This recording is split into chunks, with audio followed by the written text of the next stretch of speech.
Vamos a plantear la definición o el concepto de deformación. Se define deformación como el cambio de forma de un cuerpo o de un sólido, el cual puede deberse a la acción de un esfuerzo o una carga, al cambio térmico, al cambio de humedad u otras causas. Las deformaciones implican un cambio lineal y pueden ser medidas en unidades de longitud. Para comenzar el análisis vamos a plantear la primera hipótesis, que dice que las deformaciones son muy pequeñas. Un sólido, antes de ser deformado, tiene una forma, y luego de la deformación adopta otra forma. Pero para fines prácticos vamos a considerar que la geometría del sólido no se modifica. Vamos a plantear la diferencia entre el concepto de desplazamiento y deformación. El desplazamiento es el movimiento que experimentan los diferentes puntos de un sólido. En cambio, la deformación es el desplazamiento relativo de dos puntos del sólido separados por una distancia infinitesimal. Vamos a hablar sobre la deformación longitudinal. Así como existen tensiones normales y tensiones tangenciales, existen deformaciones longitudinales y deformaciones tangenciales. Para comenzar el análisis, consideramos una barra de sección constante de longitud inicial L sub 0, sobre la cual haremos actuar una carga horizontal F de manera axial. El fenómeno que se puede ver aquí es el fenómeno de estiramiento, el cual le proporciona un aumento en la longitud de la barra que llamaremos delta L. De esta manera podemos expresar a la deformación longitudinal como el cociente entre ese incremento de longitud que sufre la barra dividido la longitud inicial. Para un caso más puntual, analizamos lo que sucede con dos puntos de la barra P y Q, en este caso, separados por una distancia inicial delta X. Veremos que luego sufrida la deformación, se produce un desplazamiento en los puntos que llamaremos UP para P y UQ para el punto Q. De esta manera podemos expresar a la deformación longitudinal como el límite de cuando la distancia inicial entre los puntos tiende a cero de el desplazamiento final entre los puntos P y Q menos el desplazamiento inicial entre los puntos P y Q dividido la distancia inicial entre los puntos. De la misma forma, esta deformación longitudinal puede ser expresada como el límite de cuando cero del incremento de puntos sobre delta X, o bien también puede ser expresado como la derivada de la función de desplazamiento con respecto a X. Ahora pasaremos a hablar sobre la deformación angular o deformación tangencial.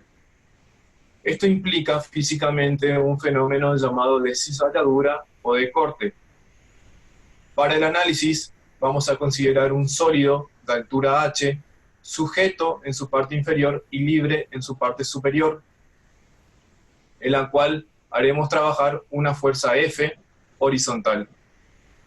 Veremos que como acción de esta fuerza aparece un ángulo gamma. Este ángulo gamma es prácticamente igual a la tangente de gamma por ser considerado el ángulo muy pequeño.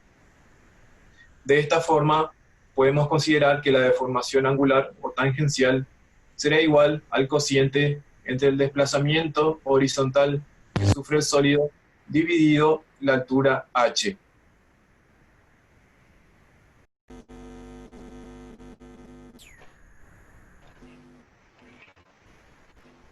Bien, en la cinemática del sólido deformable lo vamos a dedicar al campo de desplazamiento.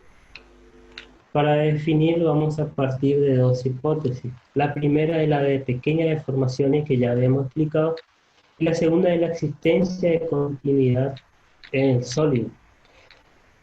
Lo que primero vamos a hacer es definir los puntos dentro del sólido. Estos dos puntos van a estar infinitamente próximos, donde la línea que lo une va a ser delta de R. Si a este sólido lo aplicamos una carga, vemos que P y Q pasarán a una nueva posición donde la línea que los une será delta de R asterisco. Acá lo que vemos acá es en los vectores de desplazamiento de P y de Q, donde sus componentes van a ser U, B, W, U', B', W'. Si podemos definir U, B y W en función de X y Z, es decir, función continua, y de acá la segunda hipótesis, entonces vamos a definir el vector desplazamiento como un caso general, donde acá vamos a tener las componentes de P y sus derivadas. Esto lo podemos expresar en forma matricial, donde acá vemos la matriz delta de Q, la matriz delta de P y la matriz M por la matriz diferencial. Esta matriz M lo que vamos a hacer es dividir en dos sumas. Acá vemos. En el primer término lo que tenemos una matriz asimétrica es lo que representa el tensor de giro, mientras que en la segunda va a representar el tensor de formaciones y esto va a ser una matriz simétrica. De esto se entiende el significado físico y vamos a poder separando efectos. Es decir, una cosa es que el sólido puede deformarse y otra es que pueda rotar. Otra expresión se puede explicar otra expresión que podemos explicar, acá lo voy a demostrar, donde se puede apreciar más el sentido físico. Acá tenemos lo que representa un movimiento como un sólido rígido y acá representa la deformación. A esto también lo podemos llamar IR, como vamos a mostrar ahora.